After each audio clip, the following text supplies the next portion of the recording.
जटा मुकुट अहि मोरु समारा। शिवहि शंभुगन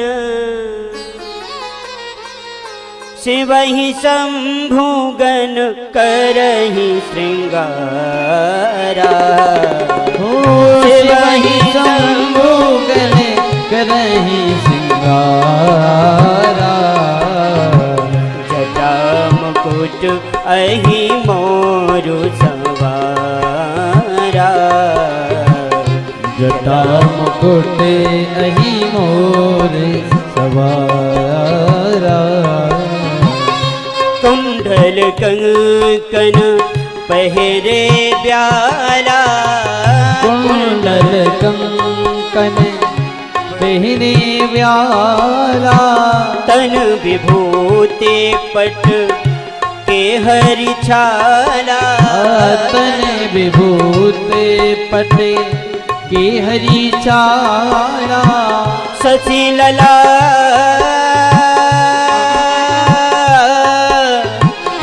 शशि ललाट सुंदर सिर गंगा। ओ शशि ललाट सुंदर सिर गंगा। शिव बीस शिव नयन तीन उपवीत भुजंगा। नयन तीन उपवीत भुजंगा।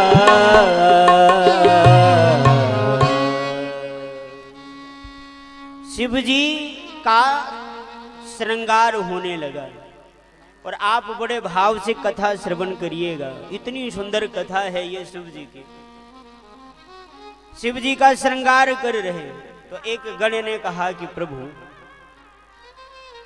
हम आपका श्रृंगार करेंगे तो श्रृंगार में सबसे प्रधान है दूल्हा के श्रृंगार में मुकुट। तो एक काम करो महाराज, आपके मित्र हैं क्षीर सागर में रहने वाले लक्ष्मी के पति श्री हरि, तो आप उनसे एक सोने का मुकुट मंगा लो।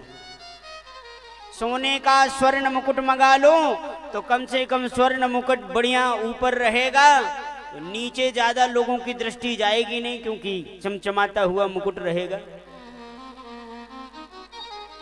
तो भोले बाबा ने कहा देखो मित्र हैं, मांग तो सकते हैं हम, लेकिन मांग के वर बने तो जो मांग के वर बनते हैं बाद में बराबर हो जाते हैं, कोई मतलब नहीं। इसलिए मांग के नहीं, जो हमारे पास है उसी से श्रृंगार करो। तो क्या करें? भोले बाबा ने कहा देखो भैया मुकुट पहनेंगे तो उतारना भी पड़ेगा कि नहीं। तो ऐसी उन्नति किस मतलब की कि ऊपर चढ़ो फिर नीचे भी गिरना पड़े। ऐसा मुकुट लगाओ जो कभी उतरे ही नहीं। तो महाराज ऐसा मुकुट कौन सा है? भोले बाबा बोले ये हमारे जटा, इन्हीं जटाओं को गूंथ करके और बढ़िया जूड़ा बनाओ, यही मुकुट बन जाएगा हमारा। अच्छा महाराज तो मुकुट तो लगा देंगे पर उसमें मोर तो चाहिए, मोर लगाना पड़ेगा कि नहीं। इतने में एक लहराता हुआ सांप चला जा रहा था, भोले बाबा ने तुरंत पकड़ा और जूड़े में ऐसे लपेट करके और उसका फन ऐसे कर दिया। ये हो गया भैया मोर हमारी। महाराज ये ऐसी मोर तो आज के पहले किसी दूल्हा ने पहनी नहीं होगी जैसा आपने पहना। भोले बाबा ने कहा देखो भाई, महापुरुषों को देख करके सब लोग उनका अनुकरण करना चाहते हैं। अच्छा आप जानते हो जब दूल्हे का विवाह होता है तो जिसका विवाह होता है वो तो बेचारा शांति से बैठा रहता है, जिनका विवाह नहीं हुआ होता वो बेचारे उसी की गाड़ी के आगे फुदक फुदक के नाचते रहते हैं। वो जानते हैं क्यों? वो ये बता रहे हैं कि तुम्हारा विवाह हो रहा है, जब हमारा होगा तो हम भी ऐसे ही सजेंगे, हम भी ऐसे बनेंगे। भोले बाबा ने कहा मजाल क्या कोई हमको देख करके नाच दे और कह दे जैसा आपने श्रृंगार किया वैसा हम भी करेंगे। हमारा ऐसा होना चाहिए कि हमारा ही रहे। नंदी ने कहा महाराज कुछ तो आप मान नहीं रहे। अच्छा चलो कोई बात नहीं, आपका मुकुट वही हो जाएगा, कम से कम बढ़िया वेसन और बढ़िया औषधि लगा करके और शरीर का उपटन तो कर दें और बढ़िया से उपटन आपका हो जाए। भोले बाबा ने कहा सुनो, उपटन करने के लिए हमारे पास एक विशेष सामग्री है। कौन सी? भोले बाबा बोले कि हमारे शरीर में उपटन करो भभूति का, तन भभूति, भभूति का उपटन करो हमारे शरीर में। नंदी ने कह दिया महाराज विवाह के समय में भभूति ना, विवाह के समय में कैसी भभूति लगा के आप जाओगे? भोले बाबा ने कहा सुनो, चाहे विवाह हो चाहे जो हो जाए, हमारे श्रृंगार में बदलाव नहीं, हम जो श्रृंगार करेंगे वही श्रृंगार करेंगे। एक गण ने कह दिया कि इतनी पसंद क्यों है आपको भभूति, भभूति इतना प्रिय क्यों है आपको? तो शिव जी बोले भैया उसकी लंबी कहानी है। शिव जी बता रहे हैं कि हमको भभूति पसंद क्यों है, आप गौर से सुनिएगा। शिव जी बोले कि एक बार हम चले जा रहे थे एक गांव में, तो एक व्यक्ति मर गया था और मुर्दे को लेकर के लोग बाग चले जा रहे थे और पीछे वाले कहते हुए जा रहे थे राम नाम सत्य है, राम नाम सत्य है, राम नाम सत्य है। तो हमने पार्वती से कहा कि देख लो ये सब हमारी टीम के लोग हैं, हम भी कहते हैं उमा कहूं मैं अनुभव अपना और सत हरि भजन जगत सब सपना, और ये भी कह रहे राम नाम सत्य है। तो ये हमारी बिरादरी वाले हैं, चलो इनके साथ हम भी चल करके और राम नाम का प्रचार करें। तो भोले बाबा भी भेष बदल करके और उन्हीं के बीच में चलते हुए और कहते राम नाम सत्य है, राम नाम सत्य है। अब जैसे मुर्दे को लेकर के श्मशान में गए और मुर्दा रखा ही था धरती में कि इतने में वो राम नाम कहना बंद कर दिया।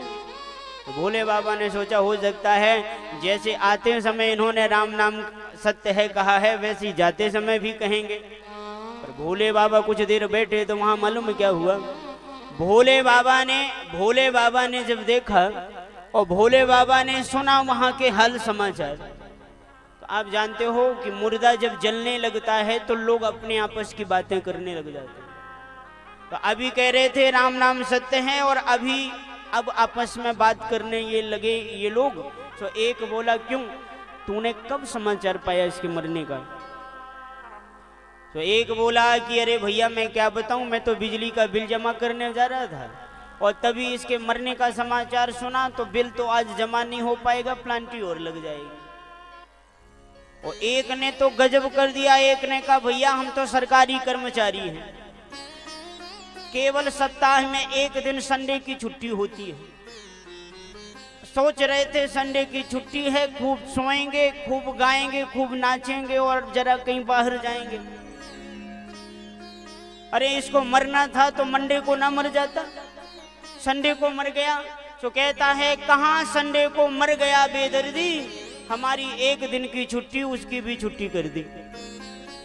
भोले बाबा ने कहा देखो अभी तो कह रहे थे राम नाम सत्य है और अब बताओ ये क्या बोल रहे हैं फालतू की बात। भोले बाबा ने कहा चलो कोई बात नहीं। और जब जाने लगे तो भोले बाबा एक एक के पीछे तक गए, पर जाते समय किसी ने नहीं कहा राम नाम सत्य। भोले बाबा ने कहा चलो देखें जिसके कारण राम नाम का प्रचार हुआ उससे मिला जाए। भोले बाबा जब वहां गए तो वो मुर्दा जल गया था, राख ठंडी हो गई थी। भोले बाबा ने कहा भैया धन्य है तू, अरे इन जिंदों से अच्छा तो तू मरा ठीक है, तेरे मरने के कारण राम नाम का प्रचार हुआ है। तो भोले बाबा उस मुर्दे के ही राख लेकर के लपेटने लगे। राम नाम का प्रचारक जो होता है ऐसे मुर्दे की राख भी महाराज भोले बाबा अपने शरीर में धारण करते। इसीलिए राम कथा और राम नाम और राम जी का प्रचार करने वाले अति श्रेष्ठ होते हैं भैया। अरे नेताओं के आगे आगे जिंदाबाद जिंदाबाद के नारे लगाने वाले बहुत मिल जाएंगे महाराज, और राम कथा के बारे में सूचना देना और राम जी की भक्ति में हमें कोई लगाए वो अति श्रेष्ठ होता है महाराज। और भोले बाबा इसीलिए भभूति लगाते। भोले बाबा से गणों ने कहा ठीक है महाराज भभूति लगा दी, पर अब पहनाएं क्या? तो जरा ध्यान दीजिएगा, भोले बाबा ने मृग चर्म मंगाया, व्याघ्र चर्म मंगाया सिंह का, और व्याघ्र चर्म लगाया सो एक हाथ से त्रिशूल पकड़े और एक हाथ से डमरू। अब मृग चर्म पकड़े कौन? तो नंदी ने कहा देखो महाराज हम यहां तो पकड़ लेंगे पर वहां